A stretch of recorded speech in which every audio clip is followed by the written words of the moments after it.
ఇంట్లో 5గురు పిల్లలుంటే సందడి సందడిగా ఉంటుంది. ఈ 5గురు పిల్లల్లో ఎవరు ఎక్కువ అల్లరి చేసేవాళ్ళు? అంత అల్లరి లేదండి. ఈయనే అల్లరి. అమ్మ ఇక్కడ ఒకటమ్మా, అల్లరికి, హుషారుకి, చలాకితనానికి, చిలిపితనానికి ఆ తేడా తెలుసుకుని చెప్పమ్మా. అల్లరంటే ఇప్పుడు నా ఇమేజ్ ఏమైపోద్ది, అల్లరంటే అల్లరుడు అని, నేనేమో చాలా రావుడు మంచి బాలుడు అనేలాగా నా ఇమేజ్ ఇది. నేను అలాగే చెప్తుండేవాడిని. నా ఉద్దేశం అదే. నేనేమో అల్లరి నన్నే అంటే చలాకితనం, అమ్మ అల్లరు అనుకునేది. లేదండి, ఎక్కువ హుషారు కానీ చాలా బాగుండేవాడు అబ్బాయి. ఇంట్లో పనులన్నీ మీకు సాయంగా ఉంటాయి? అవునండి, వాడే చేసేవాడు అండి. ఇంట్లో ఎవరు ముట్టుకునేవాడు కాదు. మా నాగబాబు అస్సలు ముట్టుకునేవాడు కాదు. అన్నిటికీ నాకు ఆయన సహాయమే పాపం. నాన్న ఆయన ఉద్యోగం వెళ్ళిపోయారు. నేను పాక్కుంటూ అలాగా వెళుతూ వెళ్ళిపోయాను, నాకు తెలియదు. తర్వాత అమ్మ చెప్తుంటే లేదుగా మాత్రం కొన్ని కమ్మర కోలు ఉంది నాది. ఒక అది పెట్టి అది వెళ్ళి కూర్చోతా ఏడుస్తున్నాను రోడ్డు మీద. ఏసరికి వాడు 3 years సో నన్ను వాడు తీసుకెళ్ళి వాడు కమ్మరకులో కూర్చోబెట్టాడు. ఇక్కడికి ఏడుస్తాను, ఎవరికి వెళ్ళాడో తెలియదు వాళ్ళకి. సో అది ఒక గంట పోయిన తర్వాత అమ్మ ఎత్తుకుంటూ వాడు కూర్చో, వాడు చిన్నబిడ్డ అనిపిస్తారు మొత్తం ఎత్తుకు. అది వాడు చూసి ఈ అబ్బాయి అన్నారు. కాదు అనేసింది. అది చాలా అంటారు, సరిగ్గా చూడమ్మా, ఈ అబ్బాయి మా అబ్బాయి అని.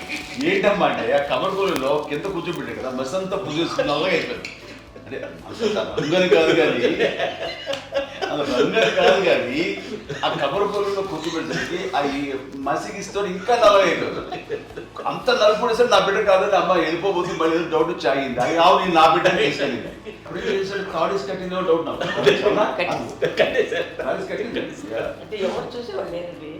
అమ్మేమో అల్లరి అనుకునేదండి, నాకేమో చిన్ననాటి మహాభాగవతంలో కృష్ణుడి క్యారెక్టర్ అనుకుంటాను. ఆయన మహానుభావులు అయ్యే వాళ్ళందరికీ ఆ లక్షణం ఉంటుందేమో చిన్నప్పుడు. కొన్నిదల కుటుంబ సభ్యులు మంచి రుచులను ఆస్వాదిస్తారని, మంచి భోజనాలని ఆనందిస్తారని అందరికీ తెలుసు. చిన్నప్పుడు వీరి ఆహారపు అలవాట్లు ఎలా ఉండేవి? ఇదేవి ఎగిరేవి ఇవి ఎవ్రీ డే 2 పూట్ల ఉండాలండి. మరి నాగబాబు పాపం ఏముంది, తిన్నట్టు ఇష్టం. మరి అన్ని రకాలుగా నాన్న కోసం చేసి పెడుతుంటే మరి తను అది ఇష్టపడక ఆ తర్వాత లేకపోతే కోపడగా ఎలా ఉంటాడు చెప్పండి. 5గురు పిల్లలు అయినా అమ్మా నాన్నలు కొంతమంది పైనే ఎక్కువ దృష్టి పెడతారు. ఈ 5గురిలో మీరు ఎవరి మీద ఎక్కువ ఫోకస్ పెట్టేవాళ్ళు? కళ్యాణ్ బాబు అండి. వాడంటే బాగా, అంటే వాడు ఏది తినేవాడు కాదు అసలు. ఆడికి ఏది తింటాడని ఇప్పుడు వాడికి నచ్చకపోతే, ఇప్పుడు నేనైతే నచ్చకపోతే చాలా గోల్ చేసేవాడిని. అన్నయ్యకేమో చాలా, అన్నయ్య ఏది పెట్టినా తినేవాడు, అసలు అడ్జస్ట్మెంట్ తింటానండి. నాకేమో నచ్చకపోతే చాలా గొడవ పెట్టేవాడిని. తిండి ఇది ఒక అన్నం, ఇది ఒక కూరలు తను వెళ్ళిపోయేవాడిని. అమ్మకు అమ్మతో తిట్టి నాకు వెజిటేరియన్ ఎలర్జీ ఉండేది, అంటే చిరాకు అనమాట. కళ్యాణ్ బాబు ఏంటంటే తనకి ఇష్టమైన ఫుడ్ ఉంటే తింటాడు సైలెంట్గా, బాగలేకపోతే సైలెంట్గా వెళ్ళిపోతాడు. అమ్మకి ఏమంటారండి, వదిలేమో తన తింటాడు, అటు నిశ్శబ్దంగా నిరసన ప్రకటించేవాడు. దాంతో వాడి గురించి చాలా ప్రొటెక్టివ్గా చూసుకునేది అమ్మ. పైగా చిన్నప్పటి నుంచి కొంచెం వాడు వీక్గా ఉండేవాడు, అంత బలమైన ఇది కాదు. దాని తర్వాత కొంచెం అందుకని అమ్మ వాడిని స్పెషల్గా చూసుకునేది. వాడు స్పెషల్ కిడ్ అయ్యాడు ఇంట్లో. మీ అమ్మగారు మీ అక్క చెల్లెళ్ళకి ఇచ్చిన సలహా ఏంటి? అంటే ఇండిపెండెంట్గా ఉన్నాం కదా అమ్మ, ఎవరిని డిపెండ్ అవ్వద్దు, మీ పిల్లలు నువ్వే జాగ్రత్తగా నేర్చుకో, ఎవరినైనా చేయకు, డిపెండెంట్గా పెట్టద్దు అని ఆవిడ మాకు బాగా ఎప్పుడు ఎక్కువ చెప్తుండేది. నాకు కొంచెం టఫ్ టైమ్స్లో కూడా ఆమె నీ పాటు నువ్వే ఉండాలి, ఎవరి దగ్గర ఉండదు, ఎవరింట్లో ఉండదు, మా దగ్గర కూడా ఉండదు, నీ ఇద్దరు దగ్గర నువ్వే ఉండాలి. అది కష్టం కదండి అట్లా చెప్పడం? చెప్పారు, చాలా తక్కువ చెప్పారు. బట్ నాకు అదే ఇచ్చే ధైర్యం.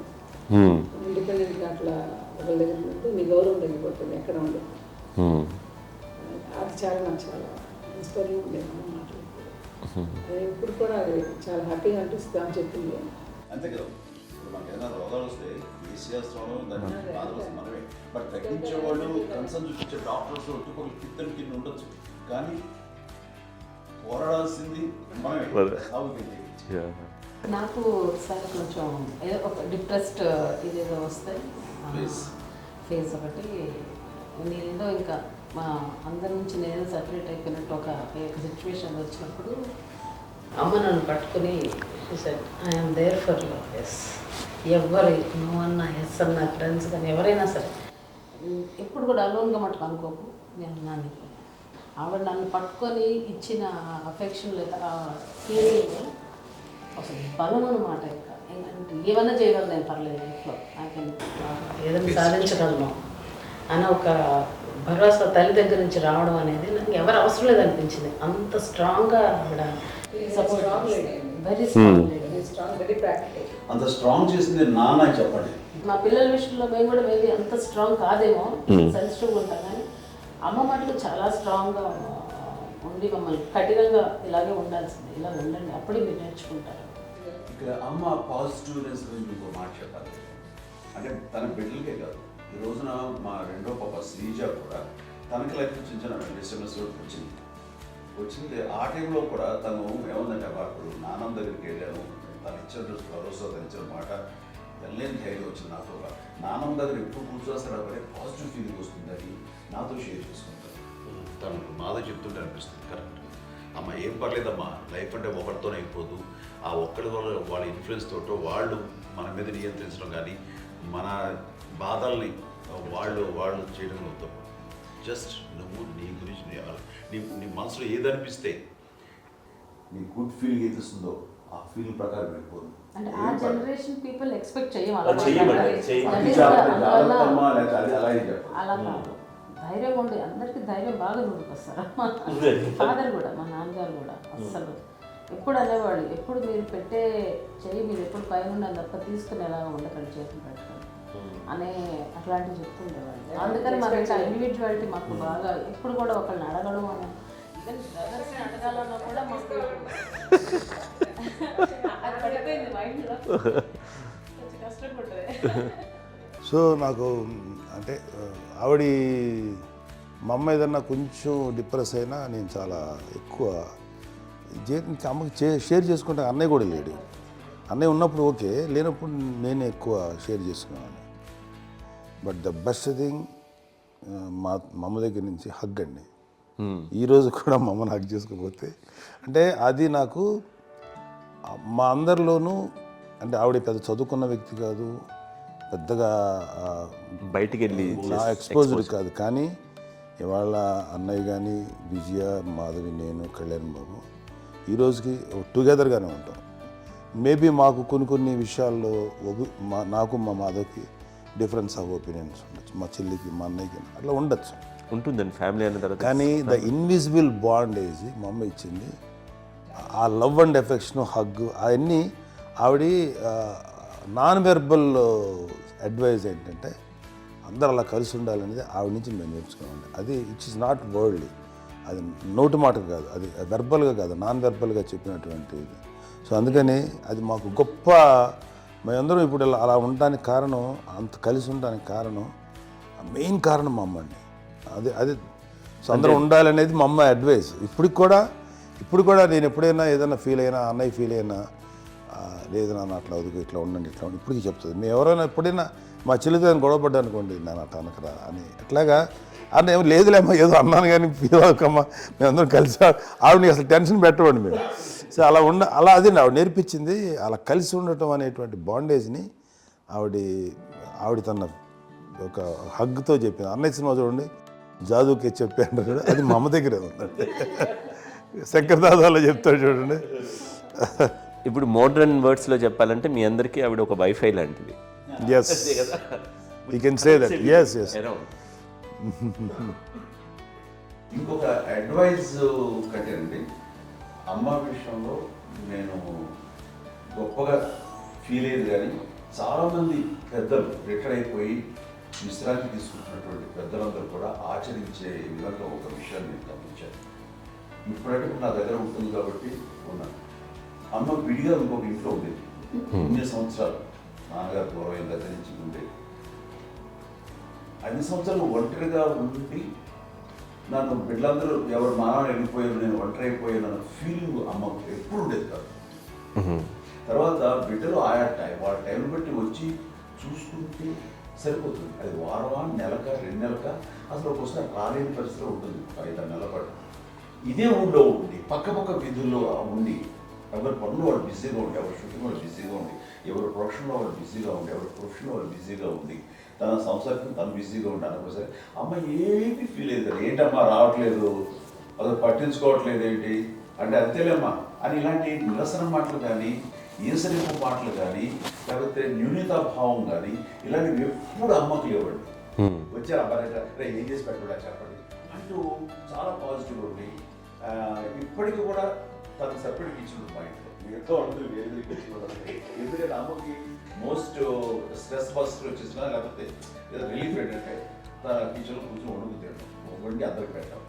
ఇప్పటికీ కళ్యాణ్ బాబు అక్కడక్కడ తిరిగేసి ఎక్కడో చేసి నిరసనలు చేసి అన్ని రకాలుగా చేసి వస్తే అమ్మకి చాలా జాలి.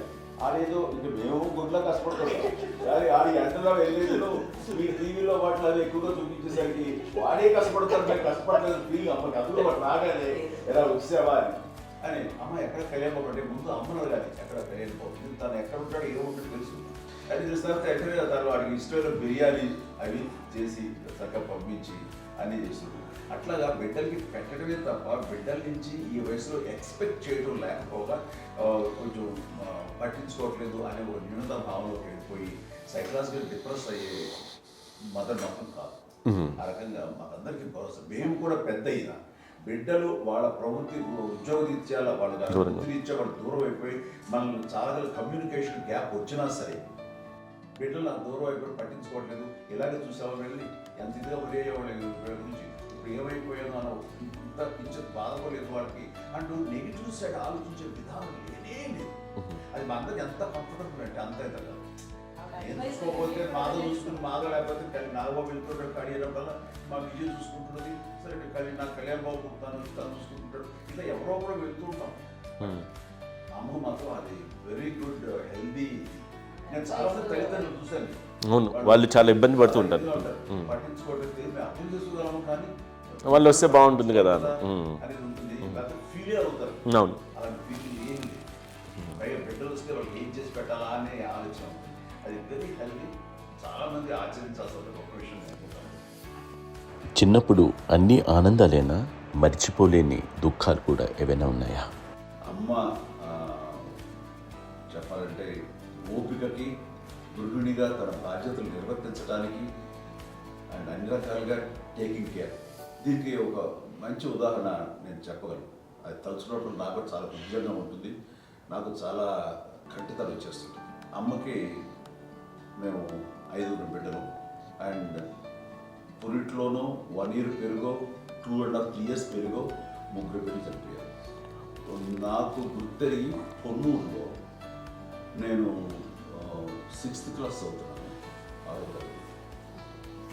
అప్పుడు రమణ అనే ఒక అమ్మాయికి 2 years. రమణ అంటే మా ముగ్గురు మా ముగ్గురికి కంటే పెద్దది, మా కంటే పెద్దది, కళ్యాణ్ బాబు కంటే పెద్దది, మాకంటే మధ్యలో పిల్ల. తనకి అప్పట్లో మా నాన్నగారు ఉద్యోగరీత్యా క్యాంపుకి వెళ్ళిపోతుండేవారు. ఏమి ఉండేది నాన్న చెప్పాలంటే ఫుడ్లో కష్టపడేవారు, ఇంకా నాన్న చెప్పినట్టు నాగో చెప్పినట్టు. కానీ ఇంటి బాధ్యత, ఇంటి పనులు, రోగాలు వచ్చిన రుషులు వచ్చిన హాస్పిటల్కి తీసుకెళ్ళాలట ఏదైనా సరే అమ్మే పడేది.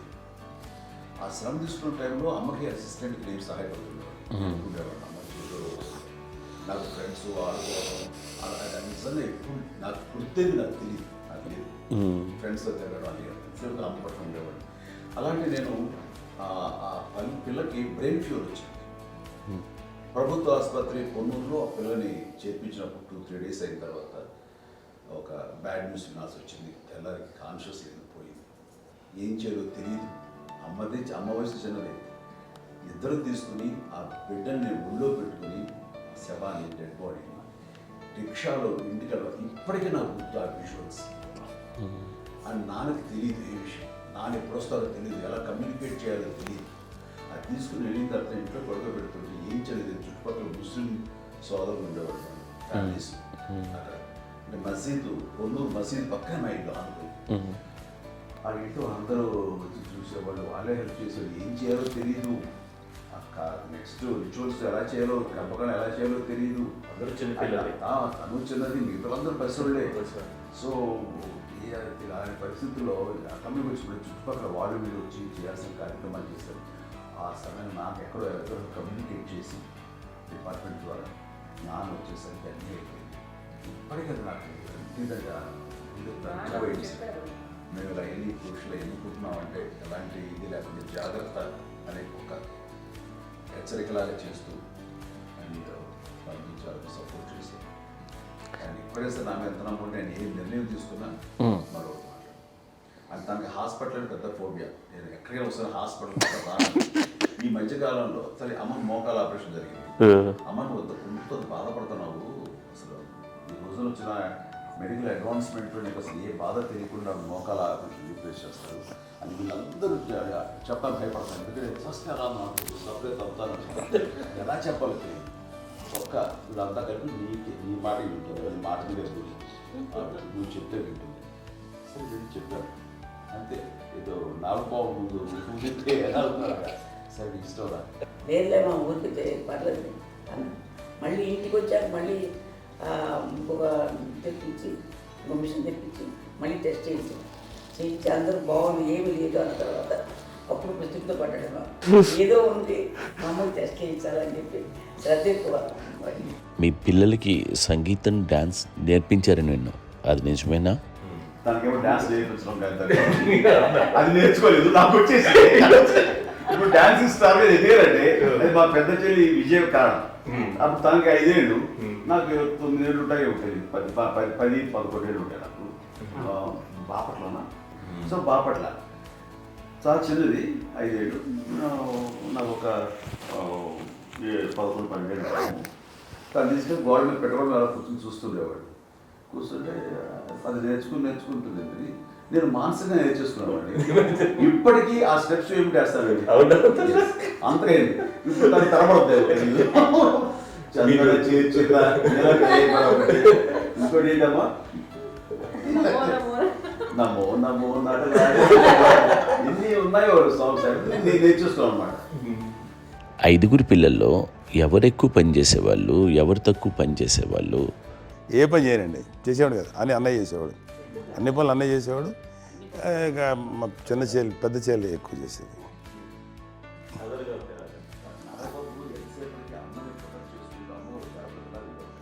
అదే అబద్ధం అండి, అది అన్నయ్య నన్ను గౌరవంగా మాట్లాడుతున్నాడు కానీ అన్నయ్య అవుట్ ఆఫ్ ప్రొటెక్షన్ మాట్లాడుతున్నాడు కానీ, అవుట్ ఆఫ్ మాట్లాడుతున్నాడు కానీ అసలు ఎప్పుడు ఏ పని చేయలే.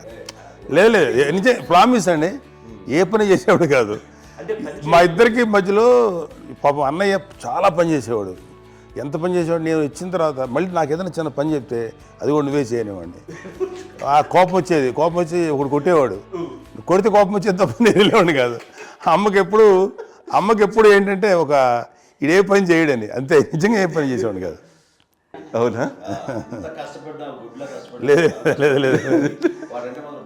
మహాప్రేమ.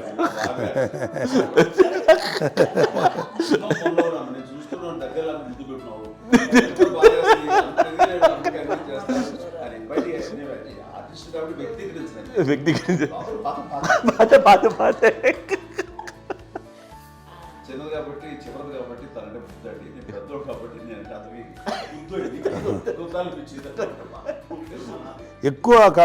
ఎక్కువ కష్టపడింది కానీ మా నాన్నగారి చేతిలో ఎక్కువ, అంటే నాన్న బాగా కోపం ఎక్కువ అనుమానించింది కానీ అన్నయ్య పాపం బాగా దొరికేసేవాడు పాపం. ఒకసారి అంటే మరి మాకే అనిపి ఏంటి ఇంత దారుణంగా ఉంది నాన్న మీద కోపం వచ్చేది నాకు. నాన్న మీద కోపం వచ్చేది, ఆయన చేసి బాధ అనిపించేది. అమ్మాయి ఏమనేది కాదు. సరే అయినా సరే ఎప్పుడు కూడా పోనీ అన్ని చేసినా మళ్ళీ తను హైపర్ యాక్టివ్ అన్నయ్య ఫుల్. ఇప్పటికీ ఉన్నాడు, ఇప్పుడు ఈ రోజు కూడా అదే అన్నయ్య సేమ్ హైపర్ యాక్టివ్. యూజువల్గా పెద్ద కొడుకు కొంచెం అంటే సూపర్గా ఒక నిదానంగా ఉంటాడు అంటారు, బట్ అన్నయ్య దాని జస్ట్ ఆపోజిట్. యూజువల్గా ఆఖరి పిల్లలు హైపర్ యాక్టివ్ ఉంటారు, అన్నయ్య పుట్టడమే భయంకరమైన హైపర్ యాక్టివ్. ఒకప్పుడు అమ్మాయిల్ని ఎక్కువగా బయటికి పంపించేవాళ్ళు, అబ్బాయిల మీద కూడా అనేక ఆంక్షలు ఉంటూ ఉండేవి. మీ పిల్లల్ని అలా ఆంక్షల మధ్య పెంచారా, లేకపోతే పూర్తి స్వేచ్ఛనిచ్చారా?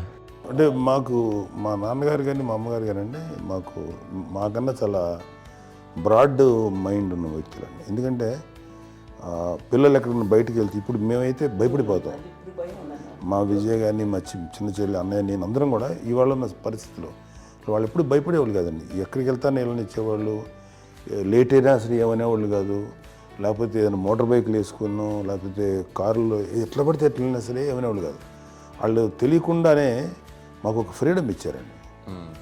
సో దట్ అదే ఆ ఫ్రీడంలో భాగమే అన్నయ్య కానీ ఇండస్ట్రీకి వెళ్ళాలంటే కూడా ఒక వ్యక్తి ఒక కొడుకు ఒక గొప్ప కెరీర్ని పర్సూ చేసుకుంటూ వెళ్తున్నప్పుడు నాన్నగాని అమ్మగానే ఓపెన్ మైండ్ తోటి అసలు నువ్వు వెళ్ళినా ఎంతకాలం వెళ్తావు నువ్వు ప్రయత్నించని చెప్పి అలా వదిలేశారండి. అన్నయ్య కూడా ఏంటంటే మోస్ట్ రెస్పాన్సిబుల్గా వెళ్ళి చాలా మేజర్ అమౌంట్ అన్నయ్యకి కూడా పెద్ద అమ్మకు వందలు ఇచ్చేది కాదు. కరెక్ట్గా ఆ ఇన్స్టిట్యూట్లో చదువుకునేటప్పుడు ఎంత ఇవ్వాలో కరెక్ట్గా ఇచ్చేది. తనకి ఎక్స్ట్రా ఖర్చు పెట్టుకుంటే అంటే అట్లా ఉండేది అంతే కదా.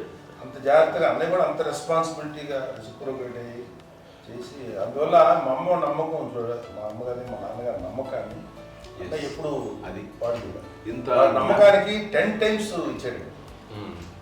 ఏ వయసెస్ వైపు కానీ ఏ అలవాట్ల వైపు కానీ ఎందులో ఇండల్జ్ అవ్వకుండా నాకు నేనుగా నియంత్రించుకుంటూ సరైన మార్గంలో వెళ్ళేలాగా నాకు వెళ్ళడానికి లోపల ఆ స్ట్రాంగ్ థాట్ అడగగానే వాళ్ళు రెసిస్ట్ చేస్తే ఇచ్చానని ఆపేశారు అని ఏదో చిన్న రిలక్టెంట్ ఫీలింగ్ ఉంటుంది. వాళ్ళ మీద చిన్న కోపం నిరసన ఉండేది.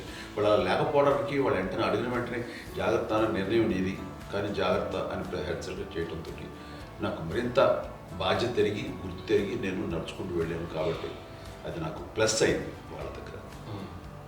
అంటే మదర్ అంటే తల్లి అనే కాదు, మదర్ ఫిగర్ ఫీలింగ్ ఎవరిచ్చినా సరే అది నానైనా తల్లితో సమానం అనుకుంటాను. నాకు చెప్పినట్లుగా అట్లాగా అలసిపోయి వచ్చిన నాకు కాళ్ళు నొక్కుతుంటే నాకు భయం వేసేసేది. ఆ తర్వాత పడుకో గలవాయించేవాడు, అది కూడా కోపం.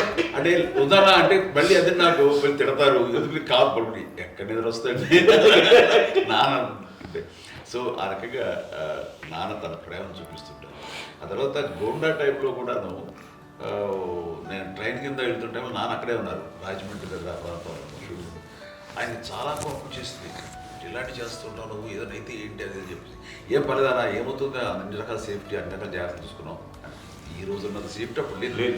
అయినా సరే రేపు పొద్దున నీ కొడుకులు ఇలాంటి పరిస్థితుల్లో నీకు తెలిసి వస్తారు అప్పుడు అనేవాడు. ఎన్నిసార్లు మాట అనేవాడు.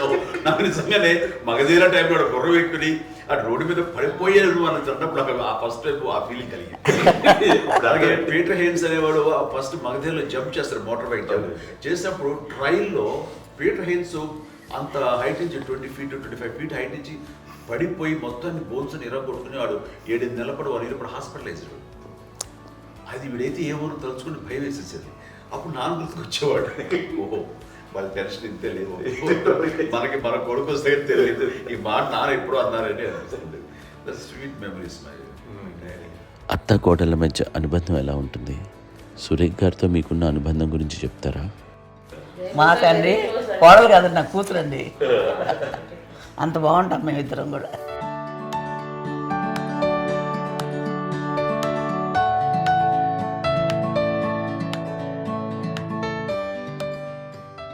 మీది ఒక అందమైన ఉమ్మడి కుటుంబం, అందరూ కలిసి ఉంటారు. ఇంత ఆనందంగా ఉండడానికి కారణం ఏంటి? దీనికి పునాది ఎవరే వేశారు? మా నాన్నగారి క్వాలిటీ నేను ఎగ్జాంపుల్ చెప్పగలను.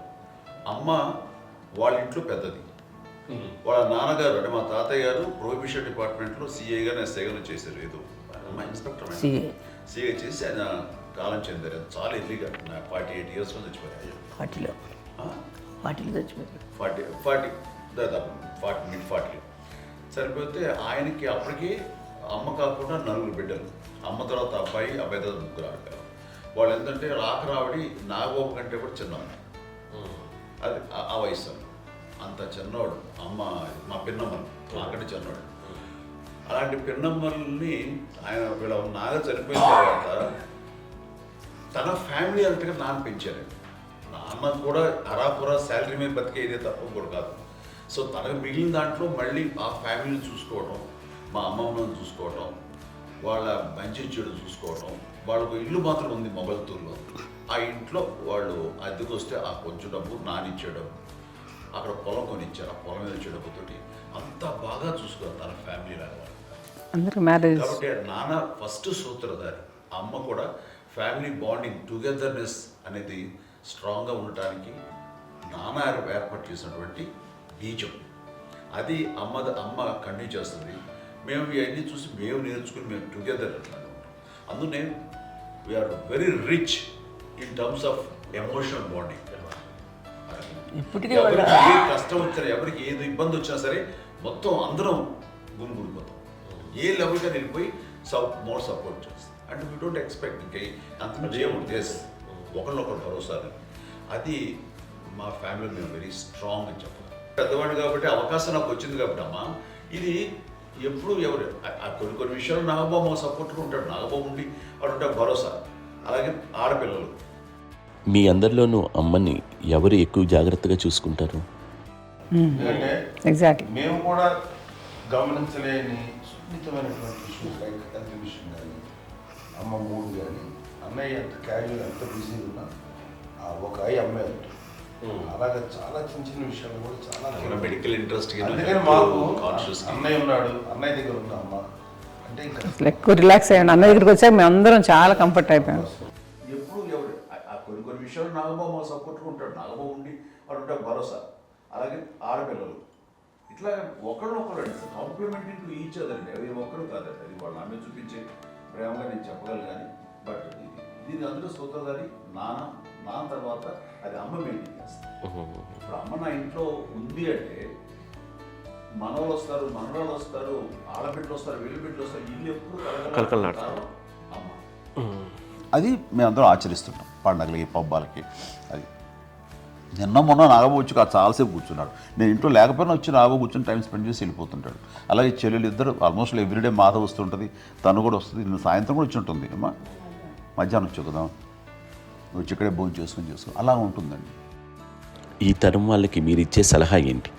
కలిసి ఉంటే బాగుంటుందండి. పిల్లలు తల్లి కలిసి ఇంకా అక్క చెల్లెలు తమ్ముడు అందరూ కలిసిమెలిసి ఉంటుంది. అన్యోన్యం అంతా సంసారం నిలబడుతుంది. లేకపోతే ఏముందండి ఇక్కడ వెళ్ళిపోతారు, విడిపోతే ఎక్కడే పడబాడు అంతే. ప్రేమలు ఇప్పుడు లేవండి, తగ్గిపోయాయి. మెకానికల్ చాలా మటుకు ఏదో ఇంకా వాళ్ళ పనులు చేసుకోవడం ఏదో జరిగిపోతూ ఉంది అనుకోండి.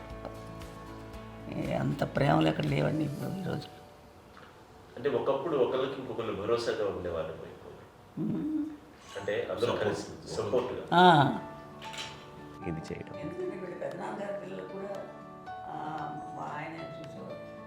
మా నాన్నగారు అన్నయ్య గారు నాన్నగారు వాళ్ళ బిడ్డలు కూడా వాళ్ళ ఇక్కడే బిడ్డలు కూడా ఉన్నారు. నేనే పెళ్లి చేశాను. వాళ్ళు కూడా అమ్మాయి, వాళ్ళ ఆడపిల్లలు కూడా అమ్మాయి. పెళ్లి చేశాను ఇద్దరు పిల్లలు. చూడండి నాన్న ఎట్లయితే తన చెల్లెలు చూసుకున్నారో అట్లే నాన్న తరపు అమ్మగారి పిల్లలు వాళ్ళు చనిపోయారు చెల్లి గారి, వాళ్ళ బిడ్డలకి పెళ్లిళ్ళు పేరెంటాలు అన్నీ చేసింది అమ్మాయి. అమ్మ అలా చేసింది కాబట్టి అది మాకు మార్గదర్శకం ఉంది. ఇప్పటికీ వాళ్ళు కొంచెం ఒక మాదిరి పరిస్థితి ఉంటే వాళ్ళకి ఇల్లు కూడా పెట్టడం కానీ వాళ్ళకి తగిన సహాయం కనుక ఎవ్రీ మంత్ మా పెదనాన్న గారి అమ్మాయి వాళ్ళు ఆల్మోస్ట్ 70 వాళ్ళకి ఎవ్రీ మంత్ మా ఇంటి నుంచి మొత్తం వెళ్ళిపోతాం 10,000-15,000 మా అబ్బాయి మంచితనం ఎన్నో సంవత్సరాలు వెళ్ళిపోతాను. బ్యాంక్ పేరు వచ్చేది ఫస్ట్ అదంతా కూడా మా పెద్దలు వచ్చింది. వాళ్ళు కూడా వచ్చి అమ్మని అంతా ప్రేమలో చూస్తారు, ఇష్టంగా చూస్తారు. అమ్మ ఇందాక చెప్పినట్లు ఇచ్చే మెసేజ్ ఏంటన్నది అమ్మ మాటలో చెప్పాలంటే బంధాలు బాంధవ్యాలు అన్నది ఎనలేని ఆస్తి పాస్తుంది. సో ఎలాగైతే డబ్బు ఎంత సంక్రమించింది, ఎన్ని ఆస్తులు వచ్చాయి ఫిజికల్గా అనే దాని మీద కంటే కూడా ఇవి ఆస్తిగా తీసుకుంటూ దీన్ని విలువ ఎరిగి గుర్తెరిగి దాని ప్రభావం తెలుసుకుని అది కనుక మనం ఇచ్చిపుచ్చుకుంటే ఫ్యామిలీలో అంటే దాన్ని మించినటువంటి గొప్ప సంపద. కష్టాలు వచ్చినప్పుడు డబ్బు తీరుస్తుంది కాదండి, కష్టం వచ్చినప్పుడు ఒక భుజం తీరుస్తుంది, ఒక చేయూత తీరుస్తుంది. అది మన బ్లడ్ రిలేషన్ మనలో మనకి అది ఉండటం అనేది అదృష్టంగా ఫీల్ అవుతాం. అంటే ఒకసారి అమ్మ చూసి నాకు ఎందుకు అనిపిస్తుంది అంటే అది ఎవరి ద్వారా సంక్రమించడానికి తన ఆ చెట్టు కొమ్మలమే కాబట్టి ఆ చెట్టుకే మనం ఆపాదించాలి. ఎక్కడో మామూలుగా ఉండాల్సిన వాళ్ళం ఈ రోజున ఈ స్థితిలో ఉన్నాము, ఇంతమందికి లైఫ్ రావటానికి దోహదపడ్డాము, ఇంతమంది కలిసికట్టుగా ఉండడానికి ఇదైంది. అమ్మని చూస్తుంటే నాకు ఏమనిపిస్తుందంటే అబ్బాయి ఇలాంటి జన్మం మనకి ఎవరికైనా ఉంటుందా? ఇంతమంది మనుషుల చేత కొలవబడేవాళ్ళు, ఆరాధింపబడేవాళ్ళు, అభిమానించబడేవాళ్ళు, ఇంతమంది నా నా వంశమా, నా సంపద అని అమ్మ ఫీల్ అంత గొప్ప ఫీలింగ్ ఎవరికి ఉంటుంది? మా చెల్లెలు కూడా వస్తే నేను అనుకోవట్లేదు, సూర్య కూడా ఉంటుందని నేను అనుకోవట్లేదు. అలాంటి గొప్పగా ఇది. అండ్ ఆ రకంగా షీఈ్ వెరీ చాలా గొప్ప జన్మ. అమ్మకి చిన్న మానసికంగా చిన్న ఏదో ఒక డిప్రెషన్ అది వచ్చింది. ఏదో నాన్న గుర్తుకొచ్చో, నాన్న లేరనో, లేకపోతే వాళ్ళ అమ్మగారు కూడా అదే టైం చనిపోయారనో, తన దగ్గర ఉంటారు ఏదో ఉన్నప్పుడు మేము అందరం సపోర్ట్గా ఉండి మాకు నా దగ్గర ఉందో అని చెప్పేసి అప్పట్లో అమ్మ వేరేగా ఉంది. ఉన్నప్పుడు ఒకటే మాట అమ్మ, నీలాంటి గర్భం అంటే అంజనమ్మదే గర్భం అని బయట ఎన్నోసార్లు నా ఫ్రెండ్స్ కానివ్వండి, బయట కానివ్వండి, కొన్ని సందర్భాల్లో మీటింగ్లో కానివ్వండి, స్పీచెస్లో కానీ అన్నవాళ్ళు ఎంతోమంది అన్నారు. వాళ్ళ మాట అంటే రీజన్ తెలుసా నీకు? కోటాను కోటల్లో ఎంతమంది తల్లులకు నీకు వచ్చిన అదృష్టం, నీకు లభించినటువంటి వరం ఎవరు లభిస్తున్నావు? బిడ్డలు ఎంతోమంది చేత కొనియాడబడుతున్నారు, ఎంతోమందికి సహాయపడుతూ ఆ రకంగా వాళ్ళందరి యొక్క ఆశీస్సులు పొందుతున్నారు. కానీ ఎంతోమందికి నిరంతరం హెల్ప్ చేస్తూ వాళ్ళ ఇది చూసుకుంటున్నారు. అవి ఆ భగవంతుడు మీరు చేస్తున్న పూజలో ఉన్న ఆ భగవంతుడు మన నెక్స్ట్ తరాలకు కూడా మనకి ఇలాంటిది వారసత్వంగా ఇస్తూ అదే రకంగా కొనసాగించేలాగా మనకు అదృష్టం ఇచ్చారమ్మా. ఇంతమంది ఎవరు నీ నుంచి వచ్చిన వాళ్ళే, నీకు నీ ఎంత గొప్ప గర్భం, ఎంత గొప్ప జన్మ నీది. వాటికి నువ్వు ఇలా అవటమేంటి? ఎంతసేపు నీది హై లెవెల్లో ఉండాలి నీ ఫీలింగ్స్గా నువ్వు కానీ. అంతే నువ్వు ఇలాగా కుంగిపోవడం ఏంటమ్మా అని చెప్పినప్పుడు ఇది నీది కాదు, నాది కాదు, నువ్వు నమ్ముకున్న భగవంతుడు నీకు ఇచ్చింది అనుకుంటావు కదా. నువ్వు ఆ భగవంతుడి కృతజ్ఞత తీర్చుకునే ప్రతిరోజు ఆయన ధ్యానించు, ఆయన పూజలో ఉండు, నీకు ఆయనే ధైర్యం ఇస్తాడు. అంతేగాని నువ్వు నెగిటివ్ సైడ్ ఆలోచించుకోమ్మా. మా అందరికీ పాజిటివ్నెస్ ప్రివైల్ చేసిన దానివి, ఇచ్చిన దానివి, అందించిన దానివి. అలాంటి నువ్వు నెగిటివ్ వైపు వెళ్ళిపోకూడదు అంటే అంతే. మళ్ళీ అటుపక్క ఎప్పుడు గెలలేదు. ఆంజనేయ స్వామి భక్తి ఆయనలో ప్రవేశపెట్టి చెప్పాలంటే ఆయనకి నేనే నేను నమ్మిన దేవుడు ఇంట్లో నేనే ఇంట్రడ్యూస్ చేశాను. నానంత ప్రగాఢంగా నమ్మి ఆయన దానివల్ల లబ్ధి పొందారు. ఆయన అందులో మమ్మల్ని మించిపోయిన స్టేజ్కి వెళ్ళిపోయారు. ఆయనతోటి ఆంజనేయ స్వామితో ఇంటరాక్ట్ అవుతూ అట్లా ఆయన నమ్ముకుంటుంది. ఆయన నానంటారు అంతా నా గురువు, నా పెద్ద కొడుకు పెద్దోడే.